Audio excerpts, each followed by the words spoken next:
Today, I invite you on a fascinating journey, one that takes us deep into the prehistoric past, through the shadows of extinction, and into the warm tropical waters of modern Indonesia.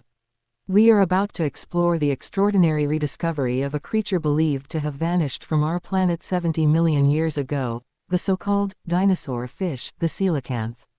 This mysterious deep-sea fish, once thought to have disappeared alongside the dinosaurs, has shocked the scientific world by reappearing in our time. Let's dive in. The SEE-la-kanth, pronounced SEE-la-kanth, is a species of lobe-finned fish, part of an ancient lineage believed to have first appeared over 400 million years ago. These creatures were around before the dinosaurs, long before mammals, even before flowering plants existed on Earth.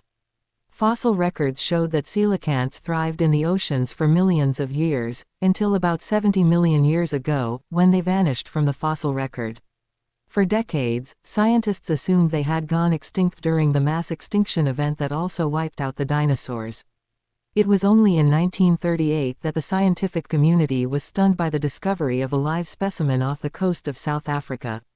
A museum curator named Marjorie Latimer came across a strange-looking fish caught by a local fisherman. That fish was later confirmed to be a coelacanth, a species long considered extinct. Fast forward to today, and the mystery continues.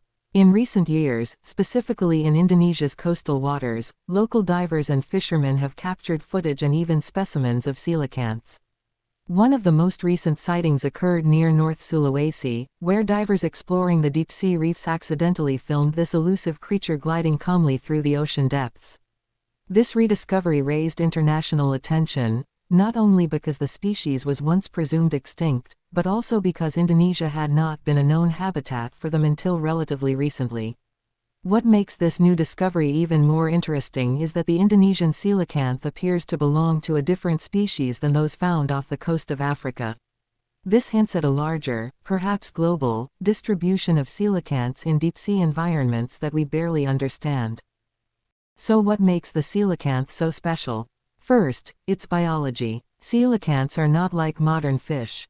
They have lobed fins, which are believed to resemble the early stages of limb development in land animals. Their movement is unique. They walk through the water with a rhythmic, four-limbed gait reminiscent of a tetrapod walking on land.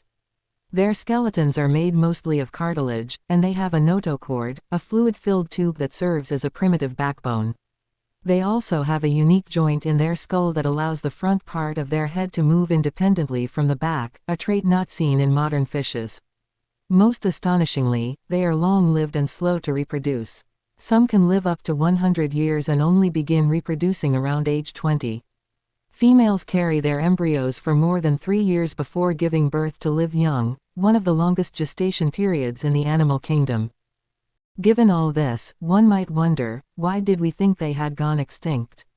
The answer lies in the depths of the oceans. Coelacanths live in habitats that are extremely difficult for humans to reach, rocky, deep-sea reefs between 150 and 700 meters below the surface. Until recent decades, we simply didn't have the technology to explore these depths regularly.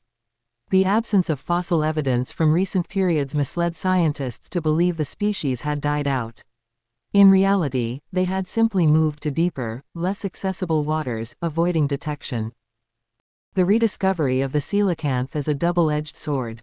On one hand, it offers hope and a reminder that nature still holds many secrets. On the other, it raises urgent conservation concerns. Coelacanths are extremely sensitive to changes in their environment. Because they live in such specific deep-sea habitats, they are threatened by deep-sea trawling, mining, and pollution. Climate change may also be altering ocean temperatures and oxygen levels in ways we don't fully understand. Indonesia's role is now crucial. The discovery places responsibility on local and international communities to protect these fragile species and their habitats. Marine protected areas, sustainable fishing practices, and deep-sea research are vital. Moreover, the coelacanth serves as a symbol.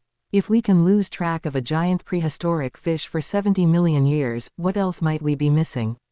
How many more species teeter on the brink, unrecognized and unprotected?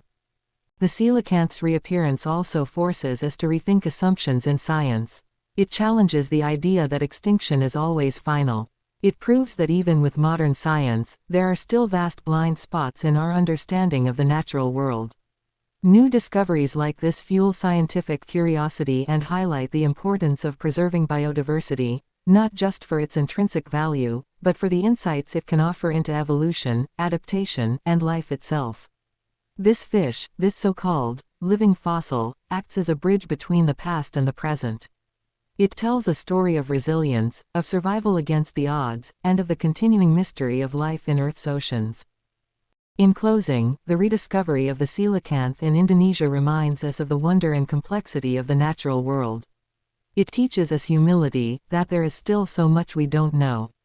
It calls on us to protect our planet's rich and fragile ecosystems. Let this be a call not only to scientists but to all of us, to keep exploring, to keep questioning, and to never lose our sense of awe in the face of nature.